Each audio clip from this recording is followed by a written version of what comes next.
Hello, thanks for joining me again. We're in Clint's workshop. I'm Keith, and we're going to do something a little bit different. First, of course, I've got a little announcement to make, and here we've got one or two more subscribers, quite a few actually. Some have not been notified. I've got a new chair. I'm just getting used to it. Had it donated. Anyway, the thing is, I want welcome to Ronnie Roan.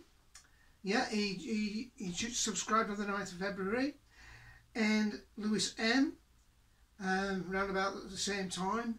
But we've got 6 others who subscribed, but I've not got the details. So the thing is, thank you everyone for subscribing, whoever you are, and you're very welcome. So what I want to do is to look at this. We're going to get from this to this in one cut. Now, for people who are very experienced, it's not much of a problem. But some people, I've got a lot of people starting off, and they've got their bench lathes, and they only put little bits of cuts on, like a 32nd, 16th of an inch, something like that. But you can, if you've got a powerful enough motor, and then your lathe is rigid enough, you can just reduce that from 1 inch to half an inch in one cut. So we're going to be looking at that right now. So I'm trying to get this right. So the first thing, if you remember, not in the last video, but the last time we were in the workshop, I've not been in here for 2 or 3 weeks because it's been so cold, freezing cold, you know. And so I did one or two, a couple of videos inside, just to show you what it was. So it's a nice day today, so I've come out. In fact, while I was inside,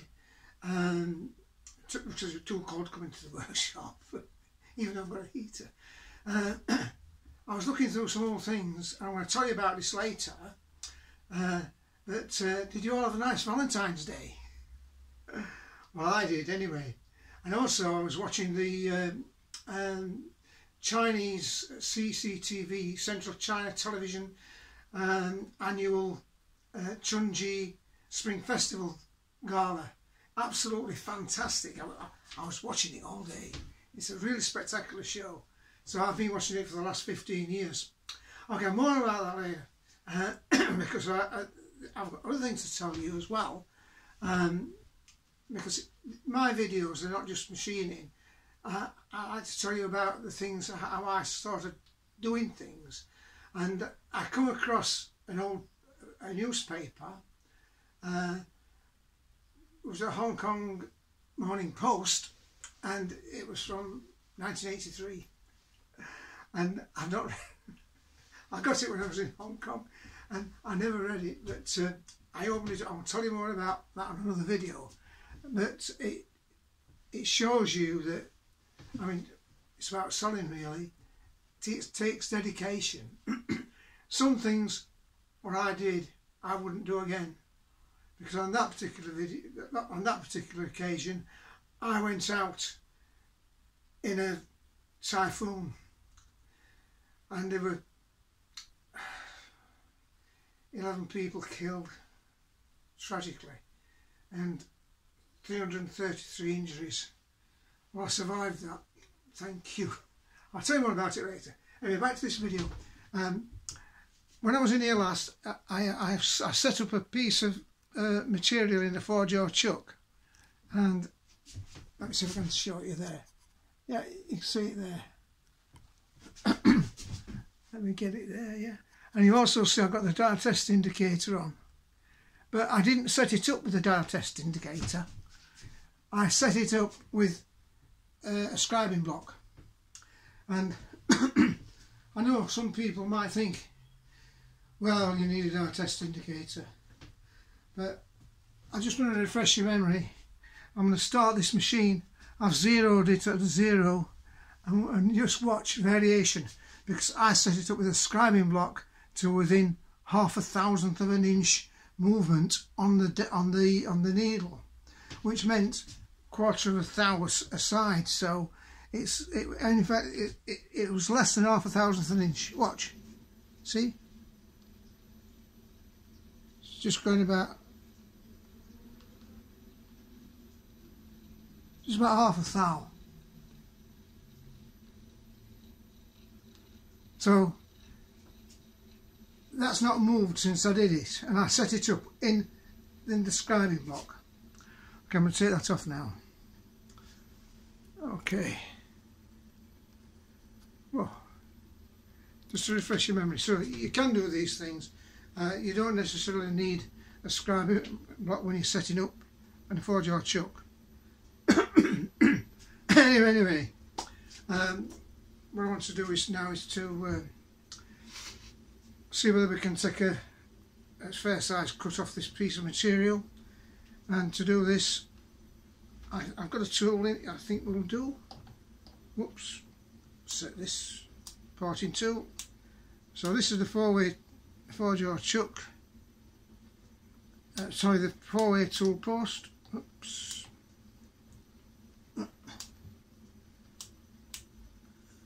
Right, now setting this up at a slight angle.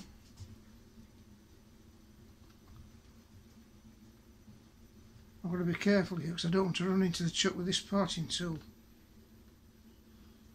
See how far I can go. Oh, sorry.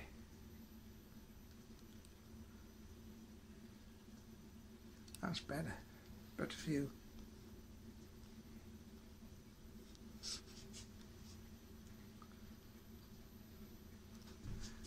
It's difficult setting everything up here, I'm telling you. Anyway, let's move it down a bit more so you can see what's happening. I'm having to look up just to check that you can in actual fact see.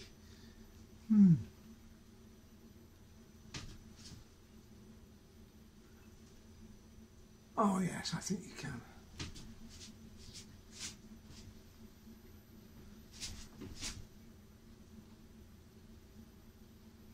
I need something else to do this. I'm not happy about this parting tool there, so I'm going to take the parting tool out.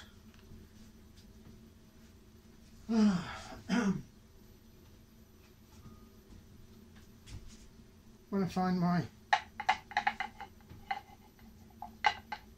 spanner, would you believe?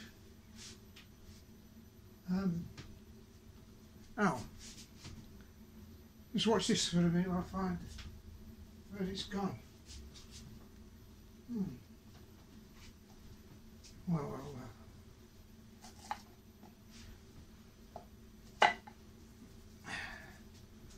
Just a moment here. I'll just pause this video a little bit so I'll find this missing tool, which I'm not sure it is. I'll just pause it a bit. Well, I found it, and it's I don't usually leave it in the position. It was on the machine on the saddle lock, so it was on the saddle lock, so I found it. It was hidden from view with the cross slide. Anyway, I'm going to take the parting tool out because it could be hazardous for this operation. So I've only got it clamped on with 2 screws. Oops, there we go. 1 parting tool.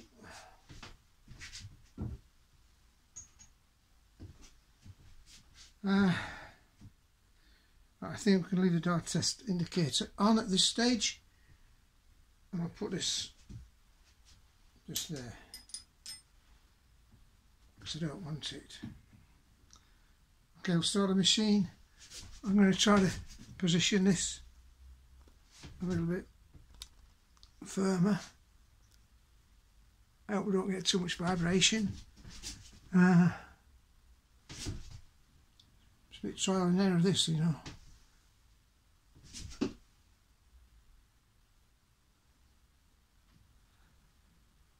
Oh, I've got to see if I can point at that.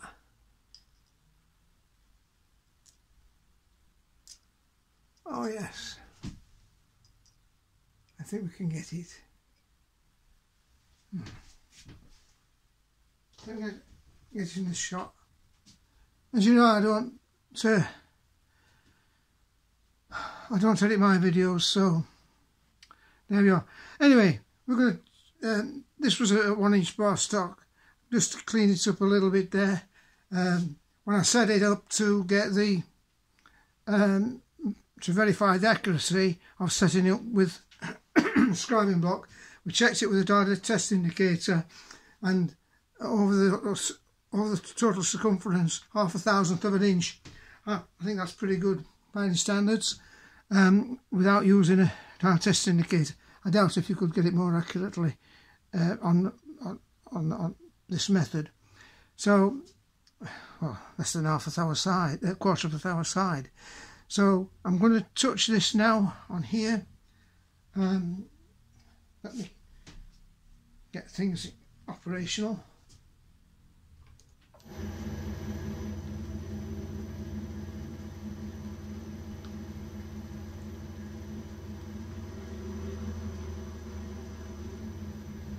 I'm going to speed it up in a minute.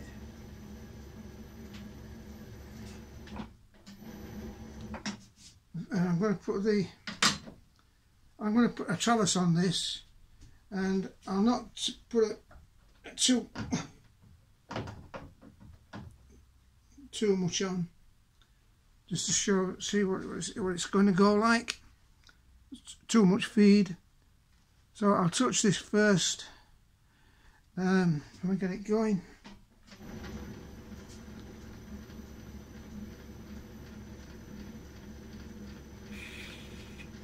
No, that's just a little touch. So if I zero the cross slide, 80 to 90, 100, it's in thousandth of an inch. I use the working imperial measurements, and it's an imperial lathe anyway. So if I go 10, 20,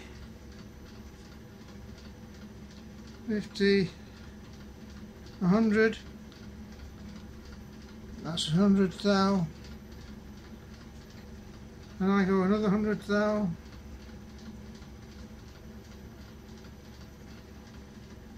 that's 200,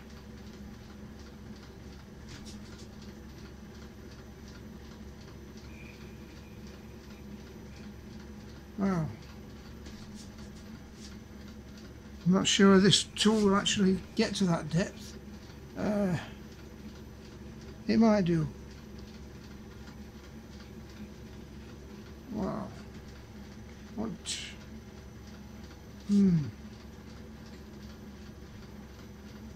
I'll just show you what we can do here.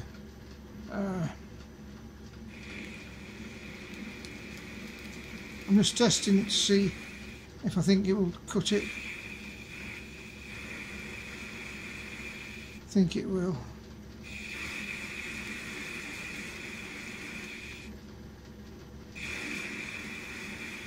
Get the depth.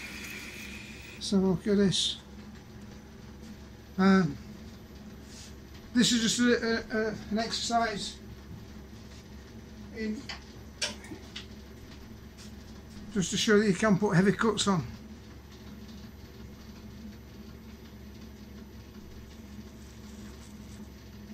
And that is, just a minute.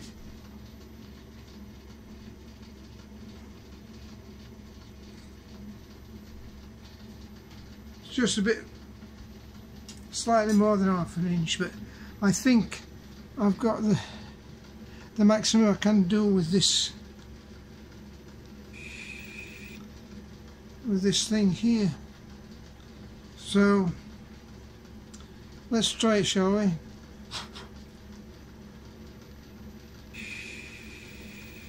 I'll just try a little bit more. 250.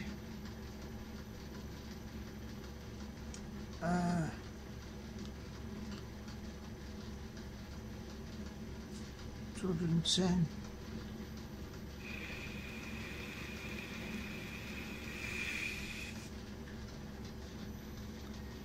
Just hang on. I'll just don't wear off. I think I've not been in for a while. Anyway, here we go. I just want the calipers.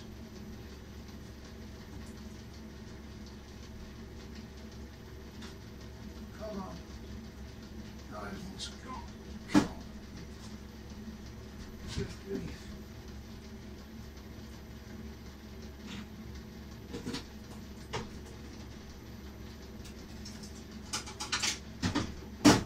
Right. So, if I just see the calipers, see how far we've got down. So that was basically 1 inch.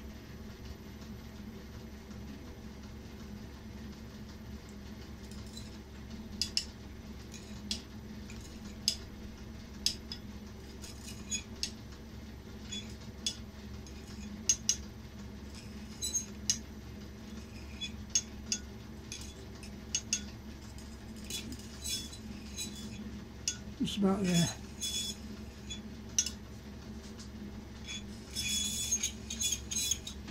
Yeah, we'll measure this now. And that's about 9/16. Okay, so a 16th is 0.625, and that needs 31 thou. So 10, 20, 30, 30, 31 thou. Now I don't think this tool's going to do it, folks, but I'll soon find out.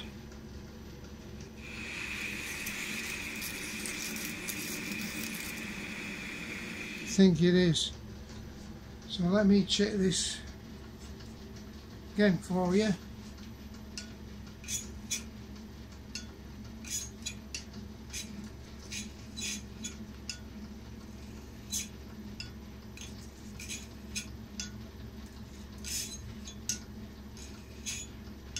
Everything's cold and I need to adjust these calipers a little bit too stiff.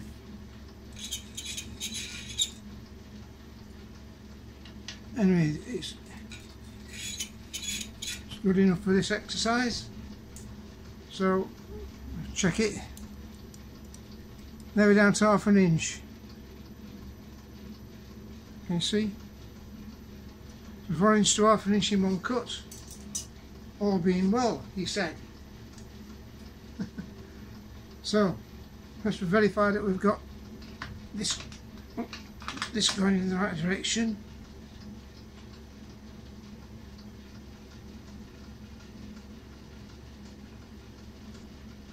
Which it is.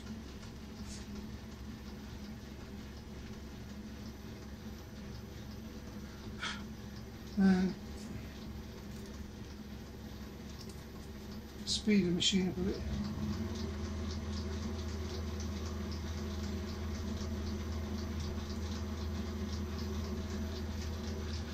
About 400 revs a minute here. I think we can do more.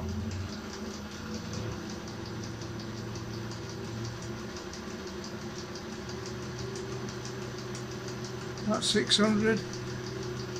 Can we see what's happening here?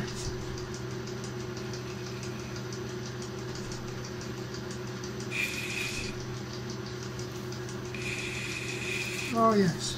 So what I'm going to do, I'm going to engage the feed now just to see what happens. It's on the limit of its cut, is this tool. So anyway, if it goes wrong you'll see it.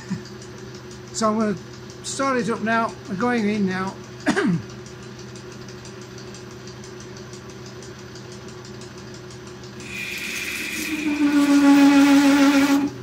Now it's vibrating quite a bit there, but it's still cutting it. So what I'm going to do is to just decrease the speed.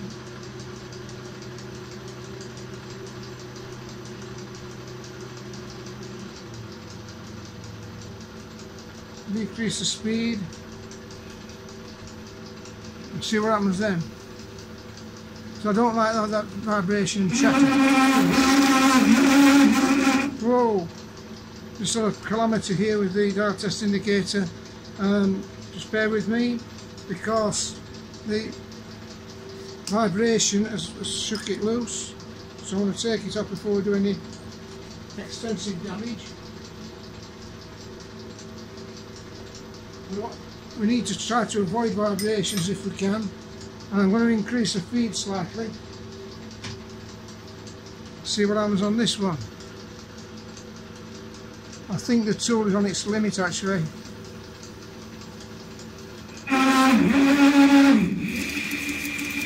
There you go.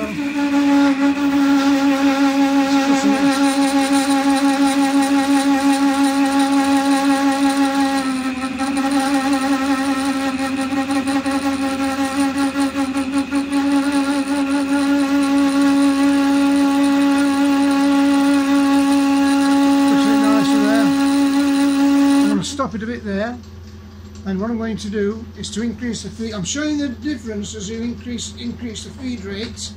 Okay, see what happens. And we all stuck out quite a bit for such a heavy cut.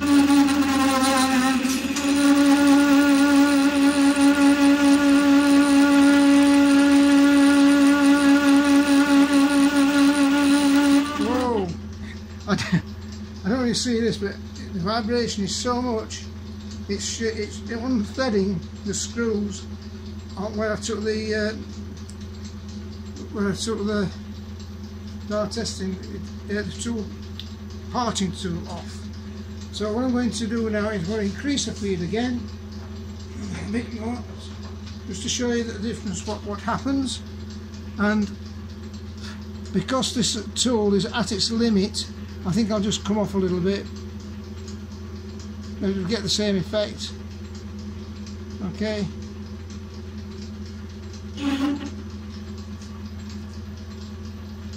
I'll reduce the speed somewhat.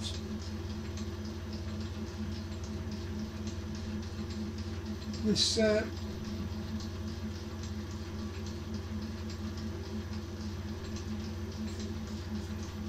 going to increase the feed rate again.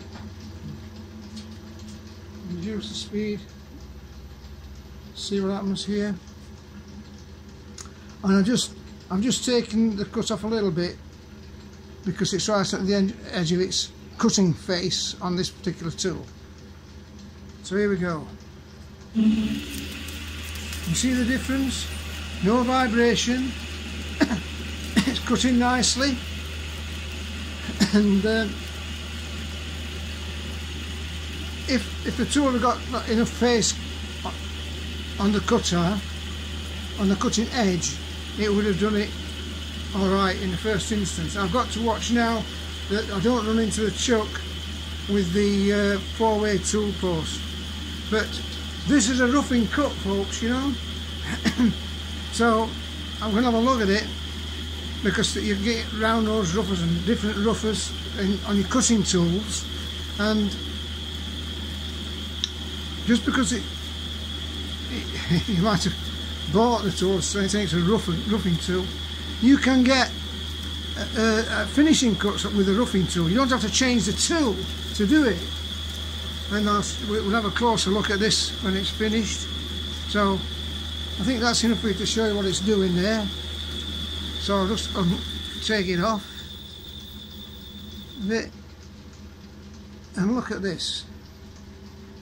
I'll switch it off.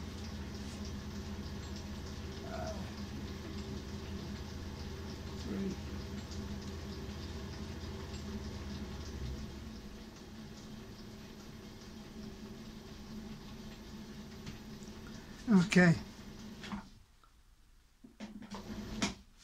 So you can see, yes, you can see that. I'll try to bring it down a bit more.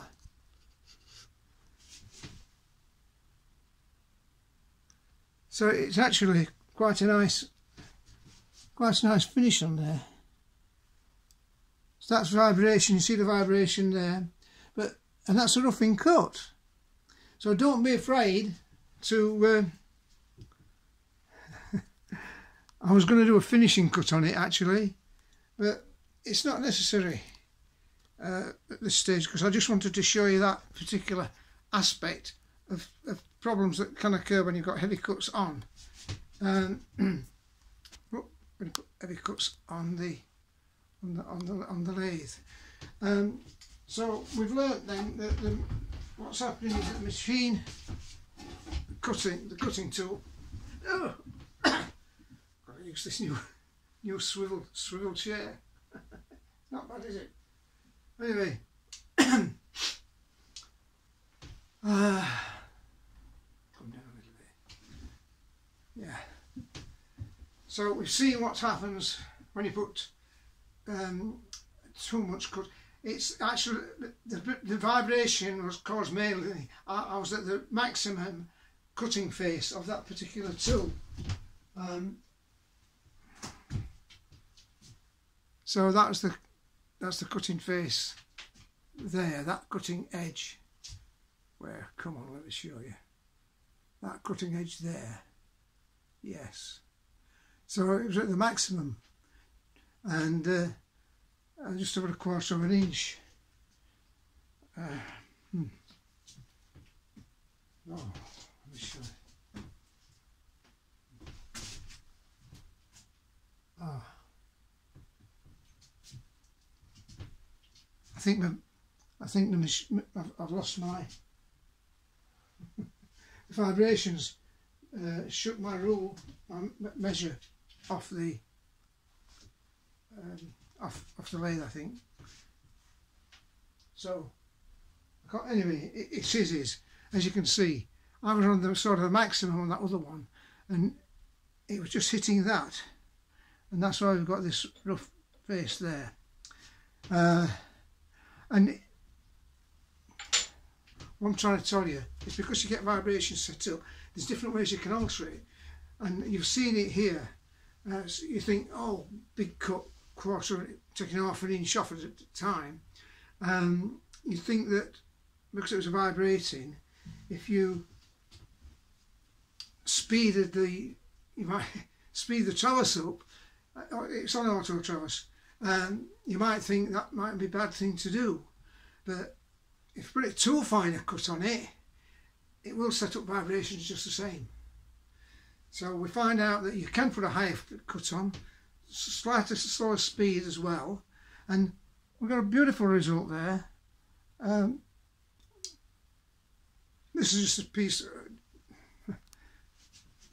This is a beautiful finish actually for removing 1/2 inch of the material. Oh, good grief. Oh, I don't believe it.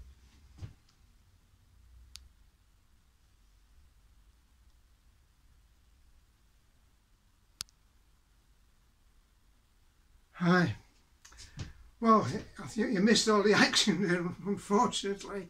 What happened is that we've got such a vibration set up on the machine, but we're trying different things to stop vibrations, and the screw on the 4-way tool post, one of them was coming unscrewed rapidly, which I got the parting tool, removed the parting tool, the vibration set up, it unscrewed the screws and things, and then when I was checking the diameter of the with my rule to get down to screw, I was basically removing 1/2 inch of stock at a time on a heavy cut, 1/4 of an inch, and what happened was I put my rule down and then it disappeared.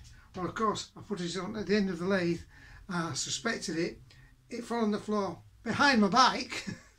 So I rolled on the floor. and I found it, and that's it. So I think I'm not sure. I think you might have missed something. So I've left enough stock on to do it again. So let's see.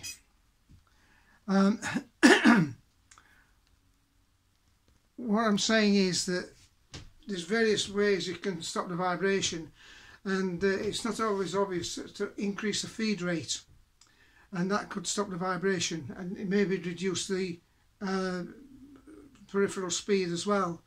So that's what I did, and you can see from here we got a good finish on the thing, on the workpiece, which, yes, let's see if I can.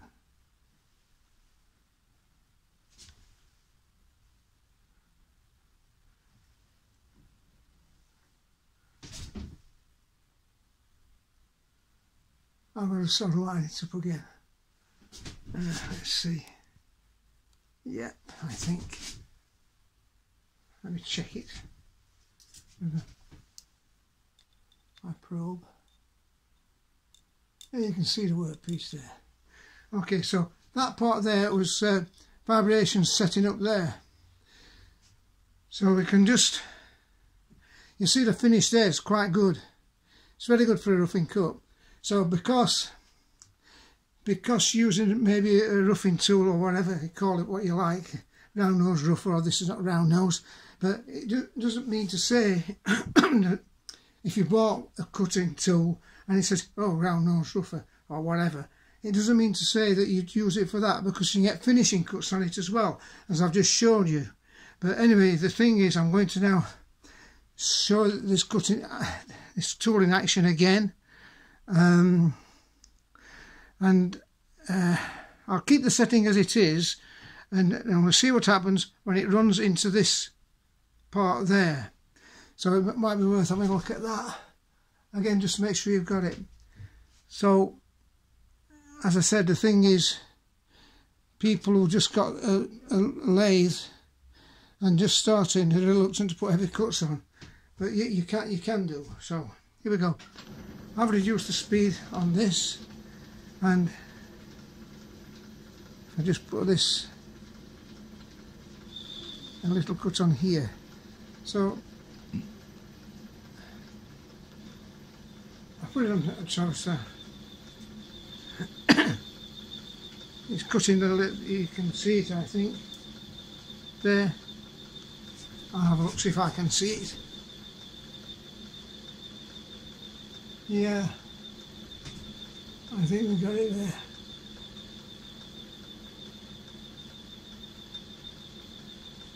So it'll not take a minute to go on that. I've increased the feed rate as well, and because I've got a finer, I'm not taking so much material off there, it's even making a better finish. Now it's approaching the big diameter, which was an inch diameter, and we're getting down to nearly enough half an inch. But it's quite a little bit more than half an inch actually, because of the face of the tool. The cutting face is not big enough to do it. So, but this is good enough for this exercise to show you that you can take a big cut off and reduce the vibrations. That part there, tremendous vibration set up then, a lousy finish. So here we go. It's approaching it now, look, cutting it off. Got to watch I don't run into the chuck with this 4-way tool post. But you'll see even now that it is generating quite a good finish. Okay, so anyway, that's enough of that demonstration. So I'm going to stop it, cut it out there, bring the feed back, and then I'll stop the machine, and you'll see it's still, I think, a pretty good finish for a roughing cut. And So there you go. If I just measure it, it's that was half an inch. I think it's about a 1/16 of an inch bigger. I was just saying that on this, not using these calipers for why they want adjusting. They're too tight.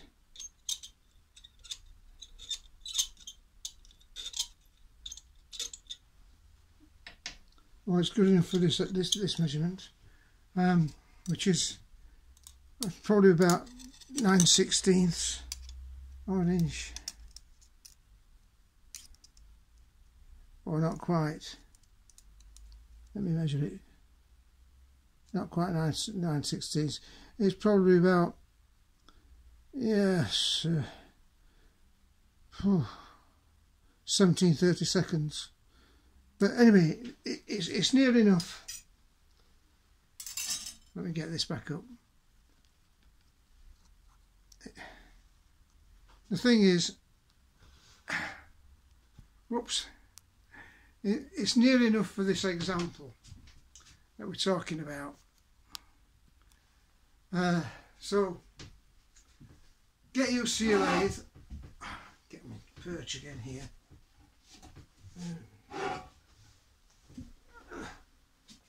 Whoops. Get used to the lathe. Don't be frightened about putting any cut on. If it vibrates, what we've learnt is we can get rid of the vibration by actually increasing the feed and reducing the peripheral speed, RPM if you like, as well. So I don't know how much you've seen in this video. As I say, I don't edit the videos. I'm a bit disappointed that you might not see the vibration set up. I think you did see some of them, at least anyway. I'm not going to do it again because I think we've achieved the objective in showing you what you can do with a heavy cut.